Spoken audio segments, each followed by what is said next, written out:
I'm going to, so that you can pay attention to the actual screen, I'm going to go ahead and go off camera as soon as I figure out how to do that. Okay. But everyone can see the actual screen, yes? Yes. Okay. Well, thank you so much, everyone, for having me for this amazing session titled Moving Towards Beauty Justice. My name is Ajawa B. Asamoah, and I genuinely appreciate the invitation to join you all today.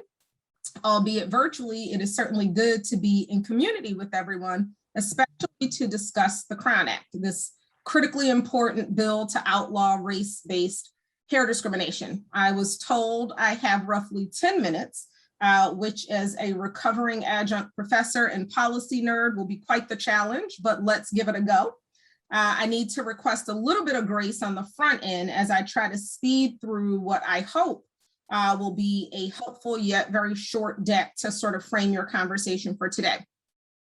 By way of an introduction, I actually wear quite a few hats, including, but not limited to, being a political and social impact strategist, as well as the policy architect and coalition builder.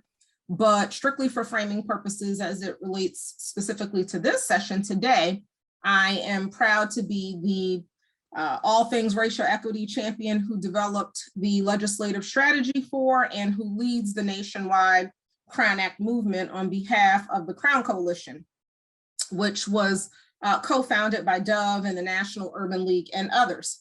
I must note, I am speaking in my personal capacity. I have to always add that caveat as someone who's represented a number of different people. So I always just have to put that little disclaimer out. But really, I'm here as someone whose life's work has been focused on fighting anti-Blackness and truly advancing racial equity across spaces. Now, in the spirit of always lifting Black women who have been considerably impacted by beauty injustice, and to properly credit those sort of responsible for this movement who I work with day to day, I added this photo. Well, one, because it's the only nice one I have of us together. And yes, I am very proud to have graced the iconic Ebony magazine during this milestone year. For historical context, this movement is the product of a conversation I had with these ladies you see pictured, Kelly, Orlena, and AC.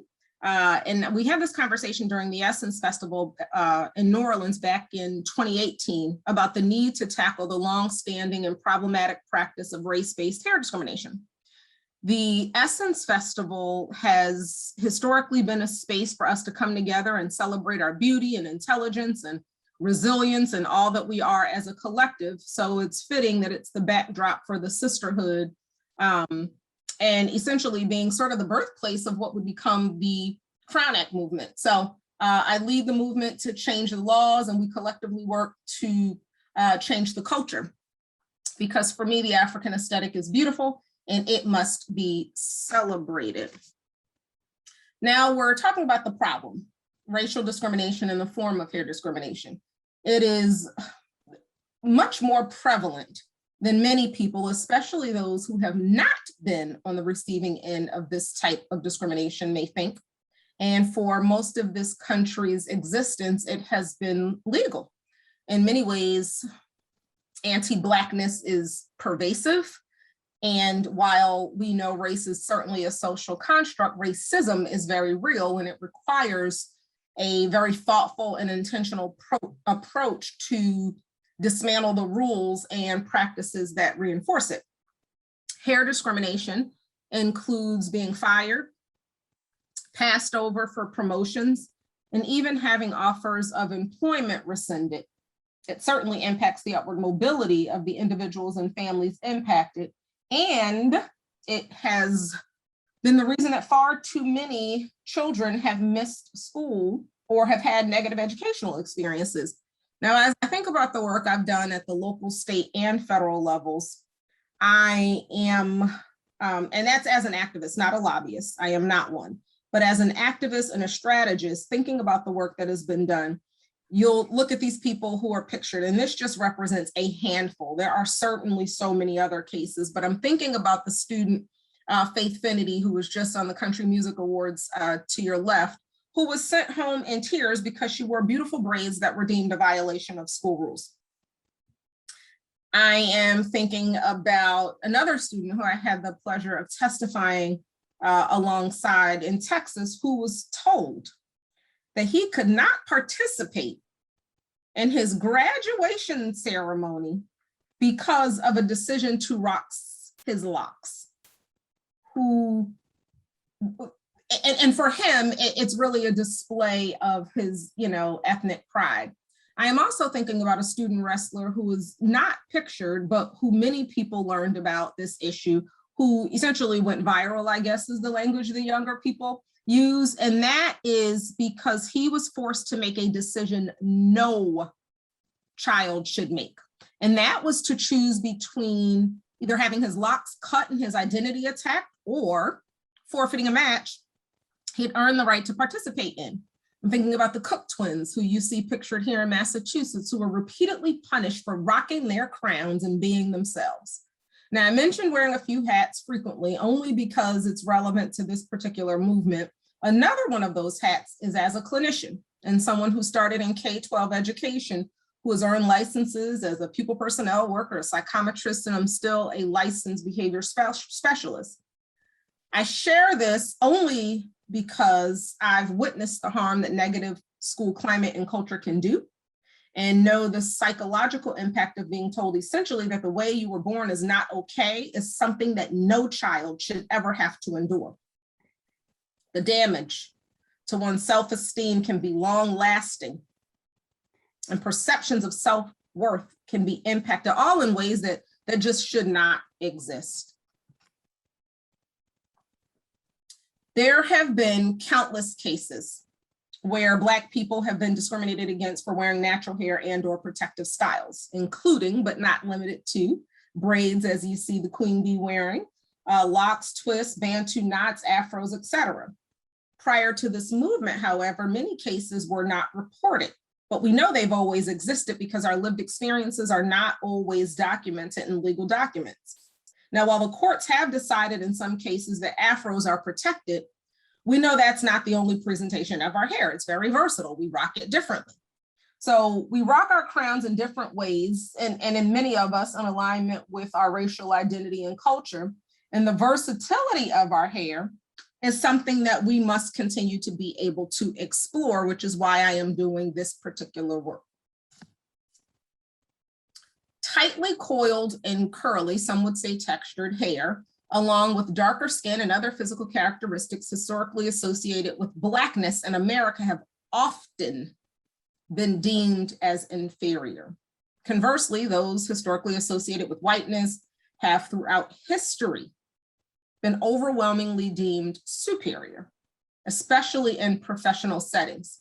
This is obviously problematic, and these purportedly race-neutral grooming policies and dress codes in the workplace that enforce and reinforce a Eurocentric image of professionalism are beyond problematic.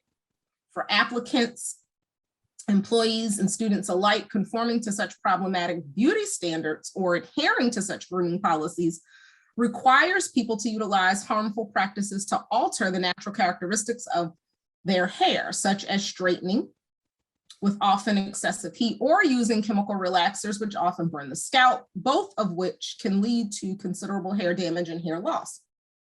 Now, this group knows perhaps better than I do just how toxic such chemicals can be. A 2019 NIH study, I believe, revealed the correlation between chemical relaxers and breast cancer. Other studies point to the correlation between relaxers and uterine fibroids. The lack of regulation of some of the ingredients that would require me to go back yet again to graduate school to earn a graduate degree in chemistry, just to pronounce many of the ingredients, it's obviously concerning, especially considering the fact many have seemingly been deemed to be hormone disrupted. Now, as you all saw, and I'll turn the camera back on as I wrap up, I am wearing my hair straight today. It's blown out. Now, my hair is 100% natural, meaning without chemicals, but just last week it was super curly and tight. I've worn an afro, I've rocked braids, and I often rock twists and a twist out. So I genuinely embrace the versatility of my hair, and I choose to rock my crown however I want. It's worth noting, however, this movement is not about judgment versus outlawing race-based hair discrimination, because again, it harms so many. Now, in the interest of time, I am just going to skip this slide, but ask you to just note mutable versus immutable characteristics, because that's been the issue when looking at protective styles and hair texture as it relates to them being deemed a racial characteristic, especially in the courts. Our solution, because we're talking about solutions, the Crown Act does just this. The Crown Act amends the definition of race in the respective codes to include traits historically associated with it. It does not create a new protected class. Race is already an existing protected class. It does not at all interfere with OSHA regulations on the workplace safety front. All rules imposed for those reasons remain in place and are not superseded by the Crown Act. If one must wear a hair net to work, then certainly braids and locks can go in a hairnet. The Crown Act is not about hair color or even really hair length. This bill is not about lime green ponytails. I had a conversation with a particular lawmaker who just could not wrap his head around the fact that this has nothing to do with a mullet. The Crown Act does not create an environment where business owners who do not discriminate will be facing from frivolous lawsuits. The burden of proof is still on the person who makes the claim. If business owners do not discriminate, there will be no impact to them at all. The Crown Act also does not cost us anything. There is no fiscal note attached to this bill. Again, it literally costs nothing at all to protect people against race-based hair discrimination. We formed a coalition. Part of my work as an activist and a strategist means I know a lot of people in a lot of different places. I've called on my friends who lead organizations who I work with wearing another hat, and I am grateful that they all said yes. The Crown Coalition is a national alliance, again, co-founded by Dove, the National Urban League, and others, and it is exclusively dedicated to the advancement of anti-hair discrimination legislation across the United States. The coalition now includes over 80 organizations. Here's just a visual representation of so many of the organizations that support this work. You'll see all of the legacy civil rights organizations, the predominantly Black sororities, the National Council of Negro Women, the Links, the National Bar Association, U.S. Black Chambers of Commerce, Association of Black Psychologists, the American Academy of Pediatrics, Anti-Defamation League, ACLU, YWCA USA, and so many others. Again, I called on my friends and colleagues who lead many of these organizations to support, and again, they all said yes. I know I'm over time. Hopefully that grace that I requested in the beginning was extended. Please follow me to stay in the loop. Contact your lawmakers. I've read the emails and they said we need a call to action. And so I am asking for folks to call your lawmakers at the local, state, and federal levels to share that you want to see this bill passed if you too believe that it is as critically important as I do to outlaw race-based hair discrimination.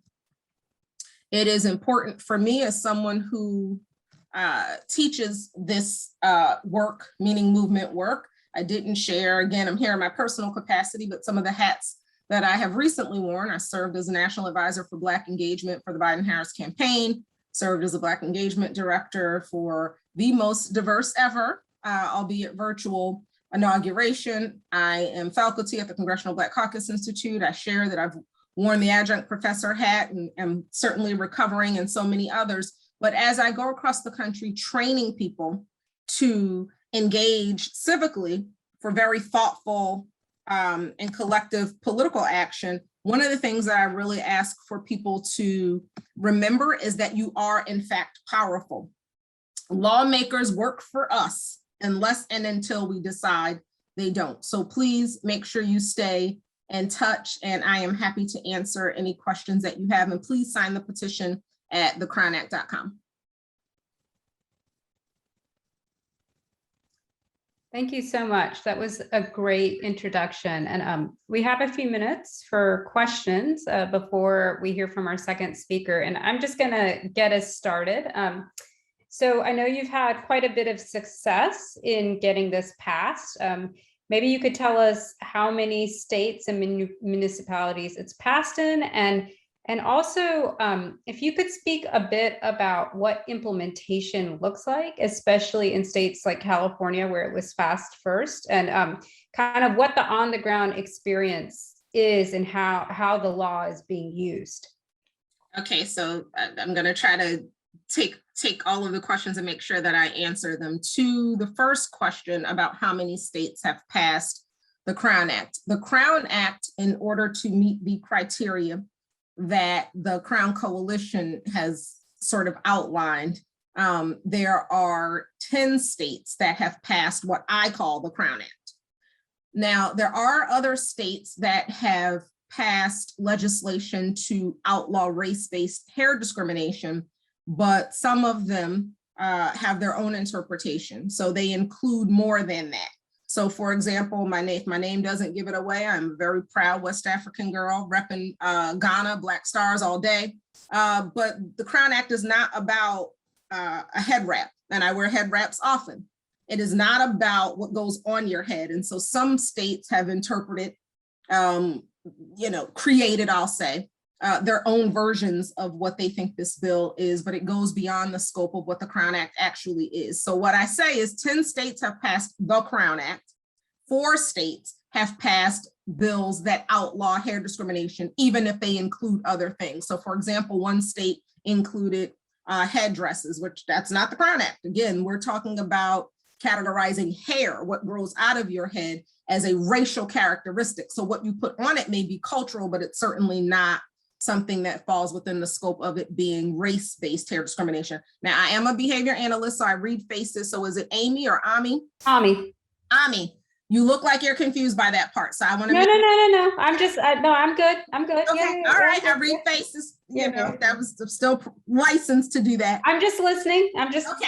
So it's not about what goes on your hair. So a head wrap, for example, is not the Crown Act, but some states, again, and lawmakers certainly have the right to introduce bills that they see fit, go beyond that. And so I'll say again, 10, the Crown Act, 4 inspired by the Crown Act that at least include that. So you'll see Christmas bills, people will put funding for a fire hydrant, and I'm being facetious, but sometimes they just throw a lot of things into a bill. So I won't call it the Crown Act, but I will acknowledge that there are states that have in fact passed bills that are consistent with what we are working on and outlaw race-based hair discrimination, even if they include other things.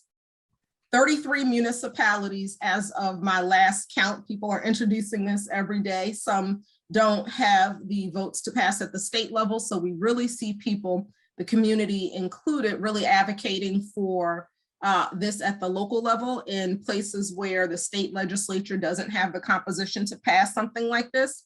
So for your purposes, 14 states have outlawed race-based hair discrimination, 33 municipalities as of my last count, and counting. In Congress, the bill has been reintroduced. It was introduced during the last session, championed by now White House Senior Advisor and Director of Public Engagement, Cedric Richmond, co-led by now Secretary Marcia Fudge, who I should pause and note was the first lawmaker ever, to my knowledge, as the one who leads this, to take action as a lawmaker, calling out the inherent bias, racial and gender bias, that is this type of hair discrimination. It was during her tenure in Congress as the chair of the Congressional Black Caucus that she sent a letter to the then Secretary of Defense about a ban on certain hairstyles that overwhelmingly Black women wore in the Army, and said, you need to check it. And they came back, checked. So I always have to pay homage to her, not just because she's my past president and a mentor, but just because she truly has, in fact, been a champion in this space. I also need to acknowledge, because you said California was the first to pass it, California was the first to introduce it. The state of New York, actually, the legislature in New York actually passed it first. The California governor signed it first, making it effective the following January. The then now we'll just say then governor of New York signed it second, making it effective immediately. So that's to tackle that. Tell me again the second part of your question, because I want to make sure that I'm answering all of the pieces. You inquired about how many states, how many municipalities. I did go off on a tangent just to add a little bit more historical context, but you asked me another question. I want to make sure I answer that before. Yeah, and then I will say my question, and then I see someone has their hand raised, and I'll pass it to you to ask your question. Yes, that's my fellow West African sister, I'm guessing. Can you say anything about what implementation has looked like in implementation? Yeah, absolutely. So implementation is something that the states lead. We go in, essentially, there's a team of lawyers. I should have lifted the names of William Sherman and Sonny Harris as the legal experts. While I am a policy wonk and nerd and architect, I am not an attorney. And so the two of them really led the team of legal experts who conducted the research, really determined what the courts have ruled, and helped us figure out exactly how we would frame this argument to even say, okay, we have these existing protected classes. We're not trying to add a new protected class. That is a battle most lawmakers wouldn't touch, and I certainly did not want to. So I just do need to lift the names of the lawyers who drafted the legal guidance memo that would essentially inform what the Crown Act bill would look like, of course, with my help and as well as the lawmakers who champion it. So to sort of summarize the implementation, when you go in the respective states, it doesn't look the same in every state. So some states will have race defined as one way. Again, I'm acknowledging it's a social construct. So I don't know how many people are on this Zoom. It looks like 20. If I asked all 20 people to define race, we'd probably come up with 20 different answers because there's no biological basis for it. We could probably agree to pizza toppings before we agree to what the definition of race is. However, there are existing protections against racial discrimination. So it's something that's assumptive.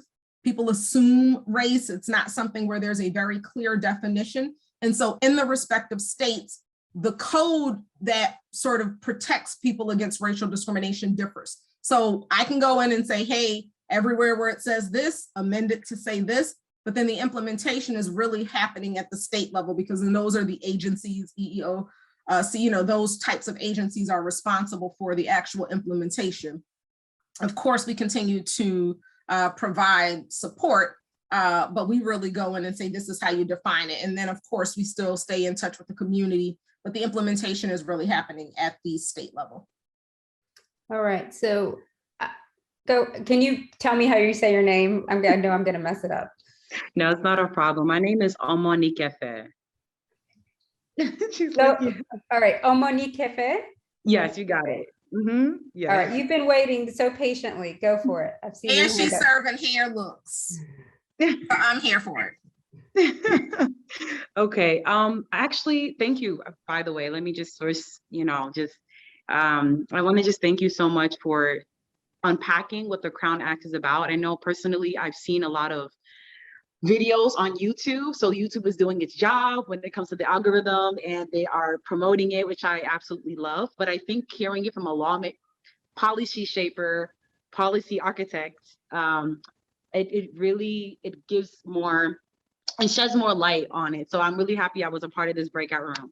So my question actually has a lot to do with what was mentioned before about the implementation. So I know you said that for those of us who, are into advocacy, that want to be a part of policy shaping and things like that, or, I guess like the grassroots of it, for those of us who, don't attend like Essence and, things like that, the everyday person, what advice would you give for somebody, like many of us on this Zoom call, for how we should even go about reaching out to our local, state, and or federal, governments, or, municipal governments and things like that? Because I think it can be very daunting to think about, wow, this is like an act, this is a policy. Like, how do I just go from learning about it in the classroom to actually being on the ground and being a part of what can potentially affect thousands of women's lives from state to state. So yes, I wanted to ask, like, how did you start? And, you know, as far as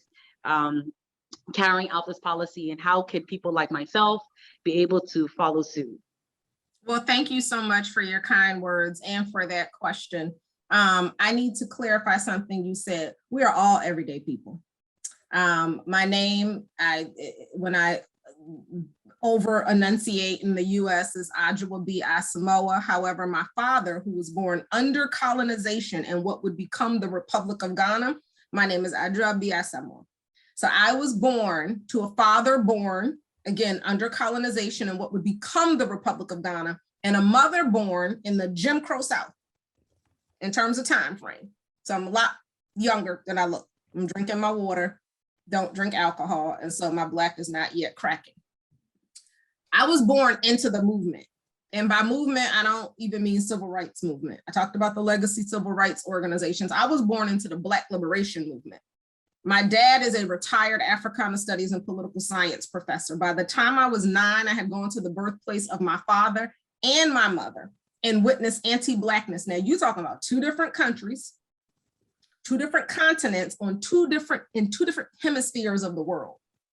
When you go to that door of no return that I went to at 9 years old and listened to stories about how my people were enslaved and left the continent of Africa for their remains to be at the bottom of the ocean, that changed me. So you can't go and have that kind of experience and be unchanged. So when you say everyday people, I'm everyday people. I wasn't born, ain't no silver spoon, none of that. Born in a hood. This has been my lived experience. So I have never not done this work of activism. One of the things my father taught me, and you again are my West African sisters, so you probably know about Kwame Nkrumah. My dad did his dissertation on Nkrumah in terms of actually looking how he sought to decolonize Africa. Us understanding our power as people is something that was just instilled in me as a young person. So I testified for the first time. There was no Essence Festival that I was going to. I testified for the first time. I'm 45 now. I testified for the first time in high school at the state capitol. Almost got kicked out of undergrad, fighting my own university against gentrification.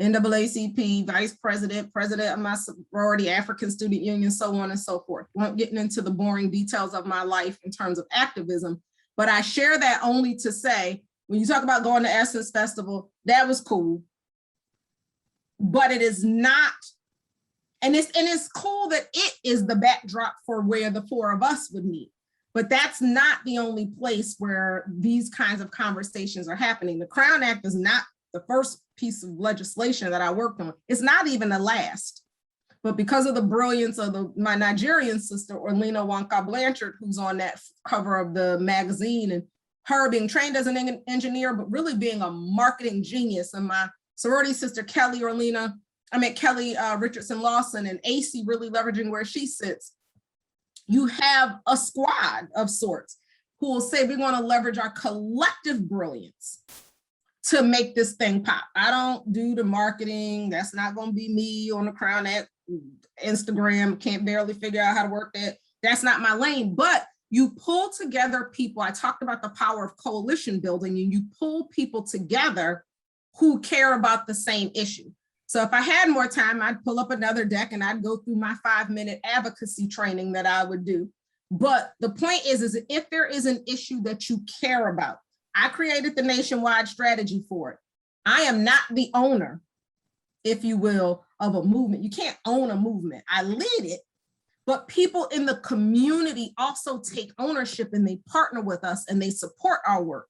So it's not something, and as someone who's lived in a village, spent considerable amount of time in the village, when I say it takes a village, that's not something to say because it sounds cool. You have somebody who's handling the marketing. You have somebody who is leading on the PR. You have somebody who's writing. You have somebody who's conducting the research. If there's a particular issue that you care about, whether it's this one or another one, conduct the research. You don't want to ever go somewhere and yell at a lawmaker, which so many people do, saying, you need to do something about this. And they're like, well, have you read bill number 772? And you like, no. and then you played yourself because they actually have introduced it. But because some people view civic engagement as something that starts or stops with voting, oftentimes there are people who don't really understand their power. I see you looking at the time, Ami. Yeah, so I just want to, we have like 6 minutes and we have another speaker. Oh, so I just want to make sure that she gets her time. Yes, I can talk about this all day. I'm going to shut up now. Oh, okay. Thank you. We'll talk. Reach out to me, sis, and I will certainly talk to you more about it. Happy to do so. So I'll reintroduce myself. My name is Ewa Vosper. I'm the Policy and Regulatory Manager for We Act for Environmental Justice. A little bit about me. As before, I grew up in Louisiana. I moved to New York City. My mother is Creole. My father is Nigerian.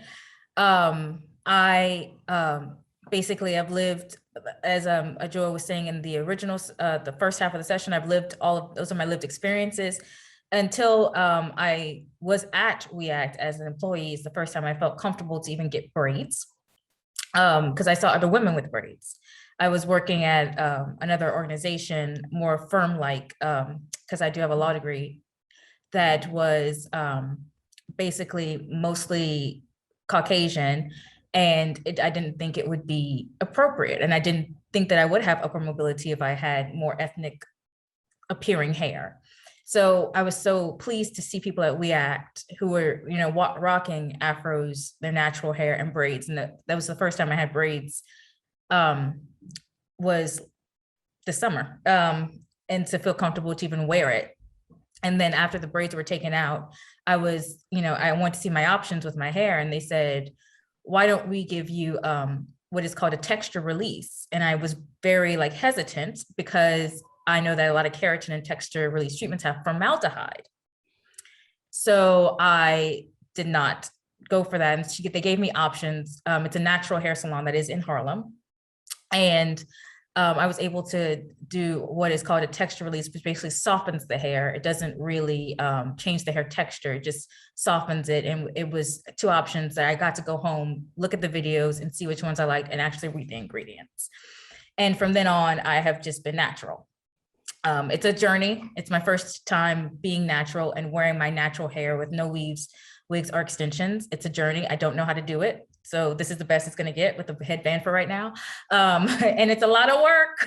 It's a lot of work, but I'm excited to see maybe where this journey takes me.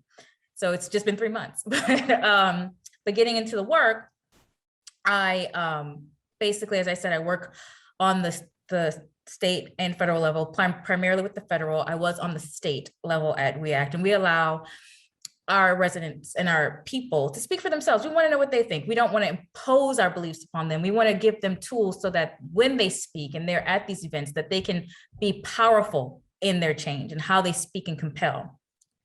So I did not create slides, but I'm just going to briefly hand some information out and the bill numbers. I don't know how to make my screen minimized. Oh my God, y'all, I'm sorry. Someone help me. There, I got it. Okay, so the first thing I want to talk about, and then another about my background. I do have a very diverse variety of degrees. I have a master's degree in fashion and linguistics. I wanted to make fashion a language, which based on the state, fashion is a statement. I had the idea to make fashion language based on Roland Barthes' book, The Fashion System, and his knowledge of linguistics and how he applied to fashion. But he always said, I'm a linguist that sees a lot of applicability in fashion. I'm not a fashion expert. So my creative juices went to bring it further. And so, I majored in cultural costume history, learning about the historical text of costumes and textiles, and also I studied linguistics to do my thesis. I did a lot of research in New York, which is how I fell in love with New York. And then one of my co-chairs on for my thesis review told me about a fashion law program at Fordham.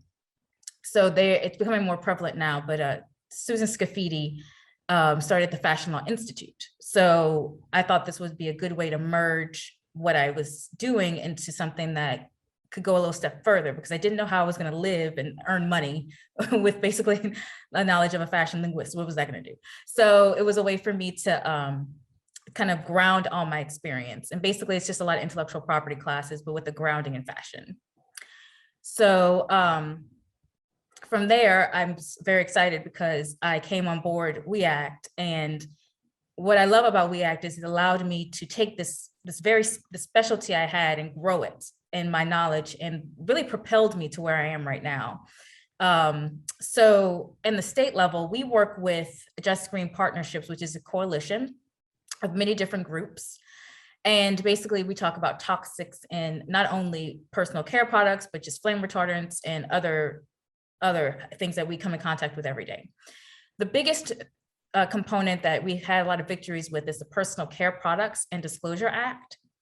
And this basically tells, there's so many toxic chemicals in our personal care products, soaps, cosmetics, it mimics hormones, as we said earlier in the session. And this mimicking of hormones makes our body believe that, we have a lot of, that these hormones are in our body. Basically, I'm not saying it scientifically because I'm not a scientist, but I know the gist. And basically, during breast cancer awareness, they talked about the high levels of breast cancer in people of color, especially Black women. Many of these exposures cause, cancer, infertility, miscarriages, obesity. And what we worked and advocated for is to remove all these toxic chemicals from personal care products and to require ingredient disclosures for others. And basically, not only, because we can read the list of ingredients, but what does it mean? Of this big long word, what does that mean to us? We don't know what it means. We don't even know what the chemical is. So how are we going to translate, this is not, please don't put this on your body, in an ingredient disclosure? We Act, and it has not been introduced yet. I helped write a bill. We are looking for sponsors. We had a sponsor, but with the current election cycle, positions were moved. So basically it's getting mercury out of skin lightening. And when we learn about skin lightening is most prevalent in women of color, Asian women, Hispanic women, Black women, because why we're taught that the lighter your skin is, the more appealing you are. So, but these toxic ingredients such as mercury are very toxic. They can cause death. They can cause, when it's kind of accumulating in the body, it can cause very harmful side effects. And so basically, I wrote a bill that would remove all or ban and all mercury out of skin lightening products from being imported through not only purchase in the stores, but online purchases as well. You're going to hear more about this at the actual conference, but we are also advocating with breast cancer partners, breast cancer prevention partners to promote and advocate and pass the Safer Beauty Bills package. And this is a suite of 4 bills: the Toxic Free Beauty Act, Cosmetic Supply Chain Transparency Act. Basically, we don't know about supply chains. We've heard about like, oh, there's going to be nothing on the shelves, but supply chains are not always controlled by the brands. And a lot of it is third party. So basically, a brand sometimes cannot unilaterally say, oh, let me be more stringent in my ingredients and my disclosures and what's going on in the supply chain, because they have no control over that. So that's going to be one of the harder ones I feel we are going to be able to advocate for, because there's so much gray area around it. The Cosmetic Fragrance and Flavor Ingredient Right to Know Act. We have a right to know what is in our products and what we put on our products. And not just for women, but for men too. Men use aftershave, men use cologne, men use beard health things. Shampoos and conditioners. All this has scents, and many scents have, ingredients that are harmful to the body. And finally, Go ahead, finish. I was going to try to also bring in, I see people have questions, maybe when you finish. Oh, sorry. Yeah. No, why don't you go ahead and finish your description of the 4 bills, and then maybe we can kind of open it up. Sure. And I have one more after that. Okay. The Cosmetic Safety for Communities of Color and Professional Salon Workers Act.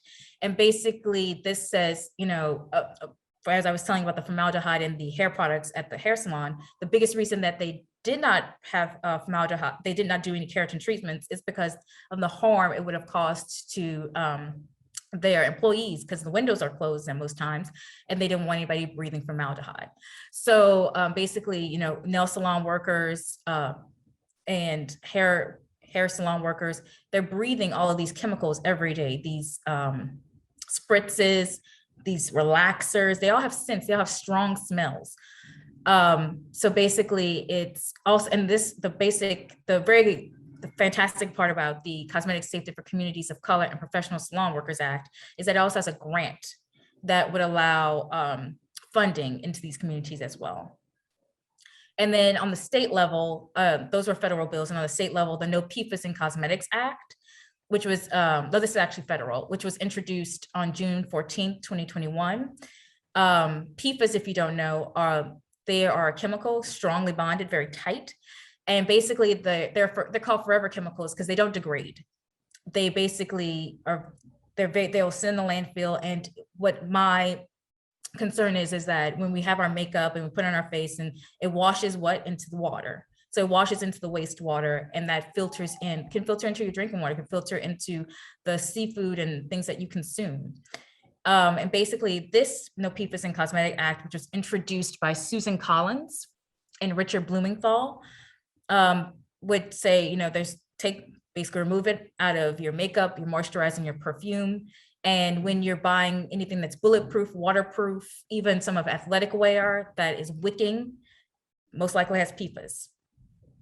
And finally, it's an apparel, but as I was saying, on the state level, there is a bill by Senator Brad Hoylman, Senate Bill S6291, that would prohibit the use of perfluoroalkyl and polyfluoroalkyl substances in common apparel. And I welcome any questions.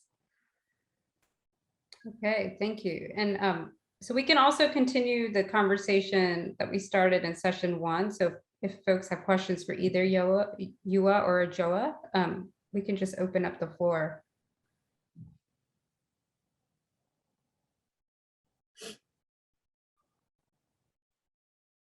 Yua, do you want to talk a little bit about, so you said you wrote the skin lightening bill about mercury, kind of what the plans are to kind of get it passed, or, and if folks that are specific to, that live in New York, like what they can do? So right now, we're trying to find a bill sponsor. So it took just I know we talked about implementation, and just for that side, what I did first basically is I was told of a need in the company. They really wanted something in legislation that would just completely remove mercury out of skin lightening. And I actually am also a very big old nerd, and I love drafting legislation. Like, I love it. It's kind of a very puzzled kind of thing. And I was like, I'll do it. And basically, and it's also with the Just Green Partnerships, I wrote the bill, and I was very mindful of keeping with language of other states and enhancing that language of other states, because as it was noted in the presentation, it happens at the state level. So what I did from there is I did a lot of research into what are the harmful effects, because you have to show a problem that is, and it really helps if there's a health-based problem. And also showing the problem and showing how we can resolve it, and as detailed as you can with enough room for whoever's, because once it goes into, it gets in the hands of a senator or representative who wants to take it on, their staff it's going to rewrite it based on, you know, their guidelines. So I made sure to have it as tight as possible, looking up, because these are free. In New York, you do have to request one on the state level about how to draft a bill, how the formatting, and making sure it was as tight as possible to the formatting so that it wasn't going to be as directly changed. And once that happens, you basically, you know, kind of go through the list, look at Senate, look at sponsors who kind of have similar legislations and similar interests. And it also helps when the organization knows someone who has similar interest and similar will to drive this bill forward. So currently we did have a Senate sponsor, and that Senate sponsor ran for election for another position and won. So now we are looking for other Senate sponsors and still working with that legislator to propel, maybe give us suggestions or find out if there is any other advocates. We're also looking at other advocates ourselves. So right now we are basically looking for a bill sponsor, but we are very advocately, we want this passed, not only to help, it basically save lives, just people, once it starts accumulating every day, it's not just the one-time treatment, it's doing it every day. I was reading how a woman, a Mexican woman was applying it. She had applied it every day for 14 years. And now, and she was like having dizzy spells and losing use of her limbs. And that's not, and there's no way to gain that back. So, really just trying to raise awareness.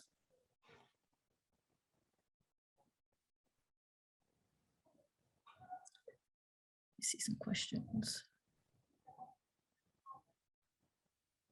So Rashmi is asking, what specific chemicals are covered in the bill?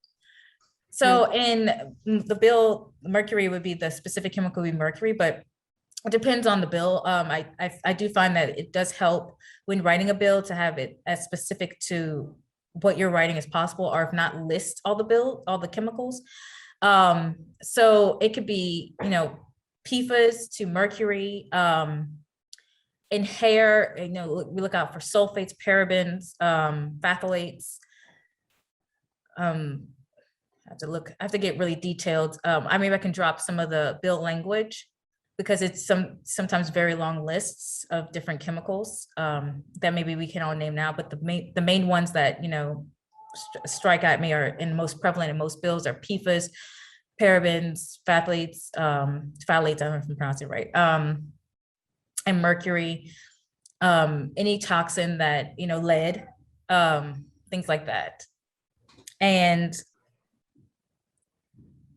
in my bill, I always say there's no safe level of a toxic chemical, but some like to put, a very minuscule point per billion, point per million. I just like to eradicate it all, ban it. And some bills do say intentional versus unintentional. And so it just kind of depends on the bill and whoever drafted the bill or what organization thought the bill would be feasible, because in the end, you're trying to just at least get it to who needs to hear it and look at the feasibility levels. Yeah, we've kind of been navigating through the feasibility question with regards to a bill in New York and this question of trace contaminants. How do you test for them, and what is the level that is going to be deemed a violation? Is it the level that's achievable through, testing methodologies, although that level is ever evolving and getting lower and lower over time as technologies become more sophisticated. So I'm just kind of curious if you put any thinking into that question of trace contaminants and how to tackle that with testing. So with trace contaminants, I just feel like sometimes it becomes a scapegoat for industries. Like, we didn't know it was trace, we didn't know it would harm, our consumer, and I just feel like that is just BS. And they all, and the second thing they go to is, it wasn't us, it was our supply chain. Like, you have to have some form of vigilance and due diligence with your supply chain. And I just really am so sick of hearing like, we didn't know. You knew. Somebody had to know. There had to be some kind of compliance. So I think with testing and trace, it comes down to how much is that company willing to sit there and ensure that the ingredients are, at a level that is safe for their actual consumer, or are they just pumping out products to get it on the shelves? How is that brand really interacting with their supply chain? Are they going to these factories and plants? Are they seeing how their workers are treated? Are they seeing how things are getting into their products? Are they seeing what's going on? Because I think is when, change starts happening, because we all know what happened with Johnson & Johnson. So I think that is the real question, is how are brands going to actually sit down and take accountability for what they're doing? Joe, I want to bring you back into this. have you in your coalition that's working on the Crown Act, are you all aware of kind of the lack of chemical safety and these bills that are happening on the state and federal level to make products safer, and kind of has there been any attempt to kind of build coalitions between kind of the Crown Act efforts and better chemical regulations, because those also disproportionately impact women of color? So with all of the hats that I share that I mentioned, this is certainly not one of the areas of expertise that I possess. And so while I'm happy to claim all of the great things that I know, I'm also equally, willing to acknowledge things that I don't. So people have reached out. Specifically, we actually reached out to me and we had a conversation because there was an interest in supporting the effort. And while I am certainly aware of the correlation, and I'm very careful as someone who also wears a researcher hat to not take causation, while I am certainly aware of some of the correlations between some of the toxic chemicals that are in certain brands, I don't possess any expertise in that area. So beyond folks reaching out to acknowledge that they, and people have shared their stories, and so many people have shared their personal stories about why they decided to go natural, citing issues with, fibroids, and, aside from the obvious, folks are just tired of getting their scalps, burned and not being able to pronounce certain ingredients. That was certainly my motivation, was not about, necessarily wearing hair in one particular style versus I can't pronounce this and I have 4.9 degrees and I can't even pronounce some of the actual ingredients. So the answer is there have been people who have reached out, but we have not taken any formal action as a coalition to really tackle this issue. So it's certainly related. And I'm happy to explore what that looks like, but that's not an area of expertise that I possess, and certainly defer to folks like you, sis, whose lane that is. I'm mindful to stay in my own lane, but I'm sure that there are, some places, definitely some synergies in places where there may be some overlap in terms of motivation. But no, the coalition has not taken on those specific bills. We are focused on tackling the issue of race-based hair discrimination. Mm-hmm. Thank you. Just answering some questions in the chat. Are there any that you want to lift up and speak about? I kind of hadn't finished. Cindy Samora, I know you have formatted and written bills. Can you go more into detail about the process to format it and where to find more information about this? Your city and state should have bill manuals for drafting. And if you can't, they don't have it publicly, you can request one. And basically, I think it was just like they told you how, and I just followed directions for the New York State. But I look at that, and then We Act always says I should do like a seminar on this, because I love it. I can go on. Basically, it's a very, templated format. And once it even goes down to specific wordings you need to use, which is where the linguistics part of me comes in. Different words that mean different things and will enact. One word will authorize, one will mandate. And then there's purpose. It kind of breaks it down for you. And even I think there's a website where you can get because you'll see on the side, you'll have like, on some bills, you'll see 1, 2, 3, 4, 5, 6, 7, 8 for each line. And it already is formatted like that. So you don't have to sit there and draft it yourself on a piece of paper. And basically you follow whatever is in, that manual. Like the manual will tell you put whatever here, how to start it off and put it here. Put whatever there. And as I said, once you start with that kind of template, it's easier for when the Senate staffer gets it, that you won't find that maybe you wanted to remove something out of a chemical and now you have a whole nother program. You're like, I didn't want this. It's not what I intended. So, it kind of allows them to see kind of your train of thought. So it basically, that's how I do that. Let's see. So I basically, wherever you're based, you can go on the internet and look it up. And if you can't, you can request them. They should be public, I think. I don't know why they would keep it secret. So.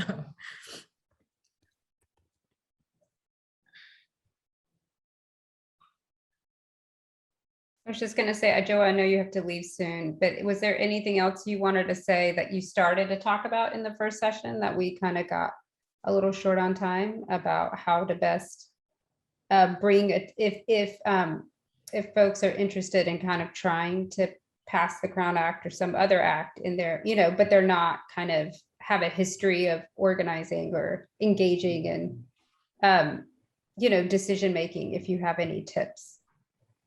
I know that there is a session going on, I think, of how to be an advocate. So I won't, I'm being mindful of time and certainly don't want to interfere and ensure that time is at least equitably spent, leveraging both of our areas of expertise. So I won't go into sort of how to, you know, as a step-by-step to really advocate. The only thing that I would say is please do follow up separately. I'm happy to chat with people. I won't pretend that I am the best at social media, but if you do reach out to me, I promise I will eventually respond and acknowledge. Just you could just ping me saying this is where, you know, we connected. I certainly will respond. Lots of requests. So again, I'm just putting the expectation, you know, on Front Street there. But the only ask that I have is for people to, if you are specifically interested in supporting this particular bill, it's been introduced in way more states than the 14 that I've referenced. Again, in some states, the composition of the state legislature just is not such that the bill is likely to pass. And so with just being candid and, you know, real about that, in those states, the efforts are localized, and so certainly working to ensure that we can outlaw this in as many places as possible. But my focus is also largely on getting this passed at the federal level, which would then extend protection to people, especially those in the states where the bill has not passed or the legislature is not primed to pass such a bill.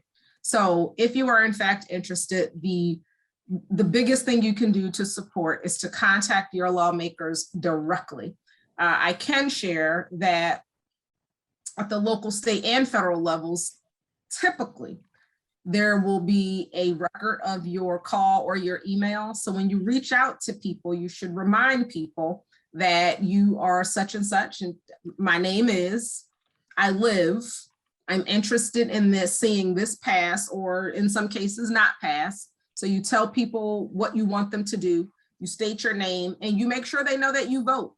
Because to a lawmaker, that to them says this is a constituent who is actively engaged, and they'll take your incoming, you know, correspondence, whether it's an email, a letter in some cases, or you know, a phone call, they'll note that. And if they start to see multiple people calling about the same bill, they typically take notice.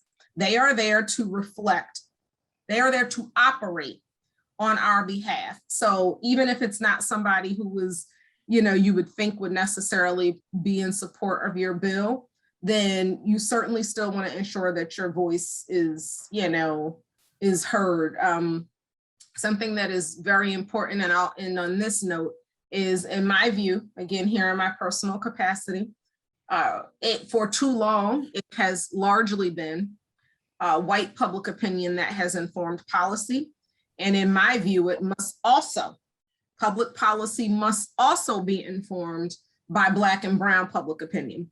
And so we have to weigh in on policy, not just casting, you know, our ballot and voting for one particular you know, candidate over another, but to really engage in the public policy making process after you have voted. So again, our civic engagement doesn't start or stop with voting, although that is obviously critically important.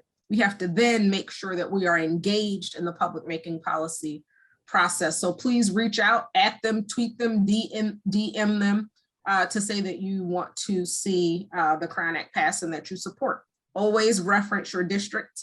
If you are talking to, you know, if you're representing, you know, if you're reaching out to your congressional member, know your congressional district. You should always know that. If you are reaching out to somebody local, make sure that you are representing, that district as well. People, when you sound like you know what you're talking about, they pay attention a little bit more. Unfortunately, that's just the reality. So my name is calling in reference to, I either support this or I don't, because again, sometimes we have to advocate against things that don't serve us well. I live here and I vote. It's as short as that. Thank you. Thank you all so much for having me. Oh, wait, hold on. There's a question, Pamela. Yeah, no, I just had a quick, I guess, or partly a question and partly a comment, I guess. And it may be because I don't entirely understand the legislation, the pieces of it, but I teach public administration. So I've worked with and have worked over many years with many students who are minority students working in government agencies in the city and then across the United States. But you do hear a lot of people talking, in passing about the sort of micro, abrasions, I guess you might say, in terms of comments made about hair. And my best friend actually passed the No Fear Act, which was, a major piece of legislation as a whistleblower against the Environmental Protection Agency. And that called for training in agencies across the United States. So I guess I was curious because it seems as though there's a little piece around training around sensitivity on these issues. And I know that's different from the environmental impacts, but I just am curious about how that sort of fits into this. And my question may reflect some of my, ignorance about, the bill. So I apologize, but I just was curious as to whether you had any comments on that. Was that question for me? Yes. I guess it's a question for you. Yes. Around specifically training around the Crown Act?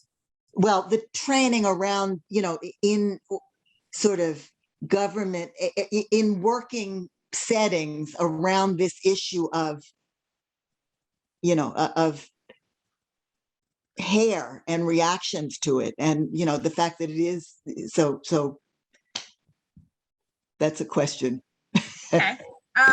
So wearing a completely different hat, and I obviously switch hats very often. I do provide, and what some people call DEEI. I'm a Jedi girl, meaning I focus on justice, racial equity, and gender equity, diversity and inclusion, and believe that they are, while related, uniquely, they're very different. And so I do provide that kind of training.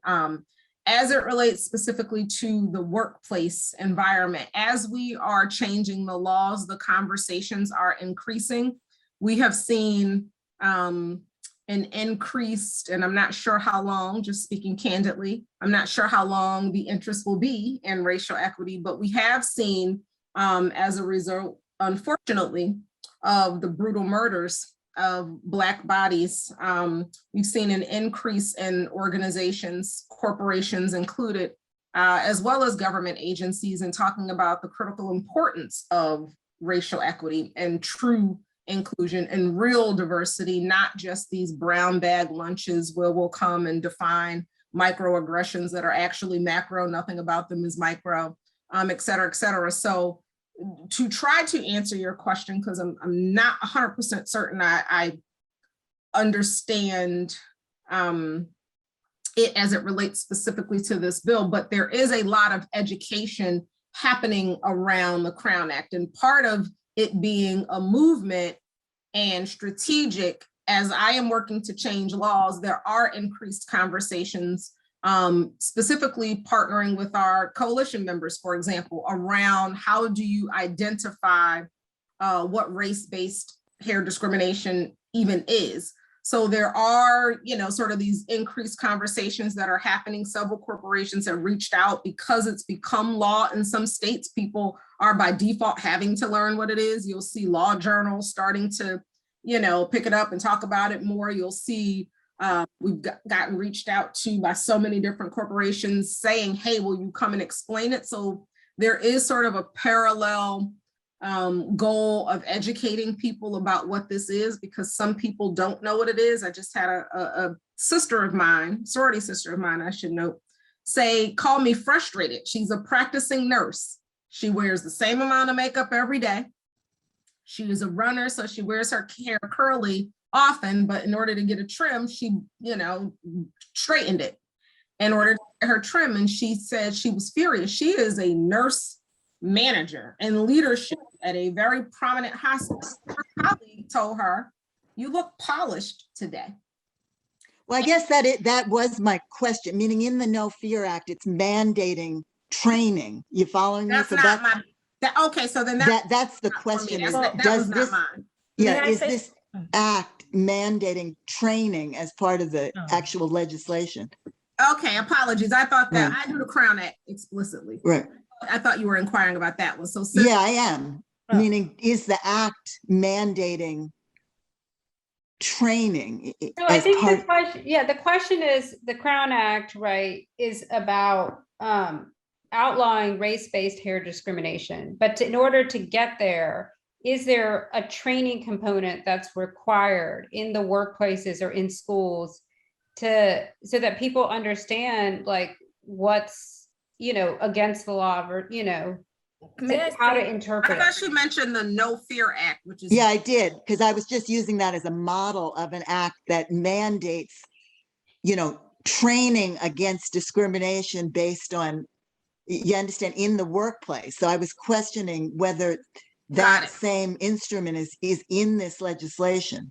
May I say something about just not necessarily with the Crown Act, but like race-based and hair discrimination in general in the workplace. I understand where you're coming from, like maybe teaching sensitivity trainings, but I don't think somebody should have sensitivity training around hair, because I think the major portion is if someone who was, not just Black people wear hair extensions or wear their hair curly or change their hair, but it's never a big issue if like maybe a person who is not of color will come into the workplace with different hairstyle.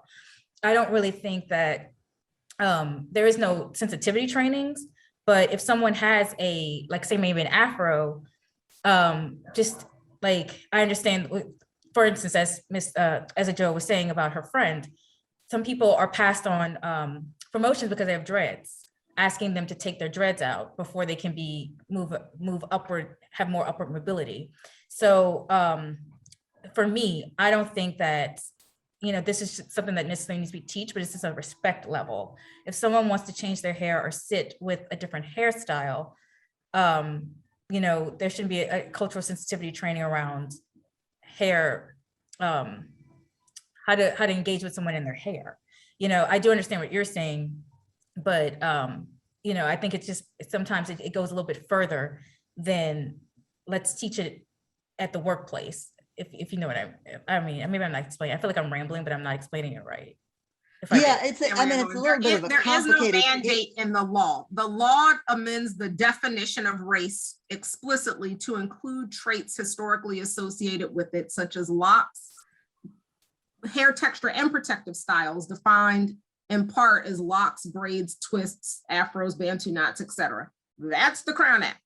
I know it means so many different things, but the actual bill text for it to be the Crown Act, it amends existing definitions of race to include those. So there's no mandate in the actual legislation around training. Now, around the implementation of it, you'll see agencies in the particular states, anytime you pass a bill, people are required to know what the laws are. So no, we're not mandating training as part of the legislation, but in this country, you're supposed to know the laws. They always say that ignorance of the law is no defense. And so we're just supposed to keep up with it. So the implementation is largely the responsibility of the states. But we've also seen some of our legal organizations really championing, making sure that organizations are aware of it. So your EEO offices, et cetera, those people are, making sure that people are aware of new laws that have come down. I hope that's an answer to your question. But no, the bill itself does not include anything around training. It amends the definition of race. That's what the Crown Act does, to include hair texture and protective styles. Well, since we have a few minutes, do people just want to go around and introduce yourselves and kind of how you got involved, how you ended up here, and, kind of what work you're doing kind of around this topic, since we have a few minutes? Anyone want to start? Pamela, you want to start?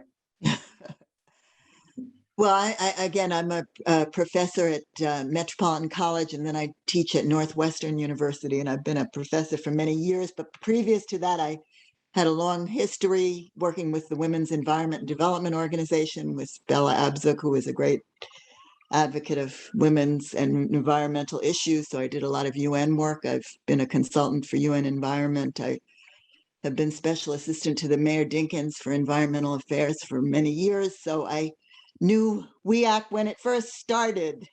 And so that's sort of a little bit about me. Thank you. Alex, do you want to go next? Sure. Hi, I'm Alex Scranton. I'm the Director of Science and Research at Women's Voices for the Earth. And so we've also been doing a lot of work on issues of safe cosmetics and with a focus on salon products and things like that. So we've definitely sent out lots of things about the Crown Act and been in support of that through our social media and networks and stuff. But I wanted to learn more about it and hear the different perspectives on the work. We've been working with WEAC for many years as well. So just really appreciate all the work that everyone is doing. It's moving it all forward. Matt? Sure, I'm Matt Przanowski. I'm work at Columbia. I'm a researcher, and I've been involved with research with WEACT and both the Children's Center and the Center on Environmental Health in Northern Manhattan, and I'm very interested in environmental exposures for especially in children. And so this is a really interesting topic. I've learned quite a bit today. Rashmi? Hi, everyone. It's good to see some familiar faces. My name is Rashmi Jaglaker. I'm the staff scientist with the Toxic Exposure and Health Program at Earth Justice. So, by the name, we work to kind of strengthen federal regulations of toxic chemicals broadly. So this work obviously fits into that umbrella, and we're kind of just now entering into kind of investigating and better understanding federal and state level regulation of cosmetic products, particularly children's makeup and body products has been an interest of ours lately. So we've kind of been partnering with Columbia on their release of the survey. So yeah, it's been a very fascinating, and we've been very eager to enter into this field of work, and really thrilled to meet all of you. Okay. Omanike, I'm so sorry. You got it. Keep it short and simple. Yes, my name is Omonike Agamon. I'm a recent graduate. I have my bachelor's in public health. I am a member of Community Voices Heard Power in New York City. We just help mobilize Black and Brown women who are interested in political advocacy in New York City districts in their respective neighborhoods. And I'm also a part of the Physicians for National Healthcare program in New York City. So I help do a lot of phone banking, textathons, getting, regular citizens in New York City an opportunity to engage or to just exercise their civic duties. So yeah, simple, short. Is it Vash? Yeah, it's Vaish. It's short for Vaishnavi. I am a undergraduate public health student at the College of New Jersey, and I work as an undergraduate research assistant for Dr. McDonald at Milken. And I'm involved with the conference because I'm here as a note taker for Carolina. So I also wanted to learn a little bit about what's going on. And Cindy?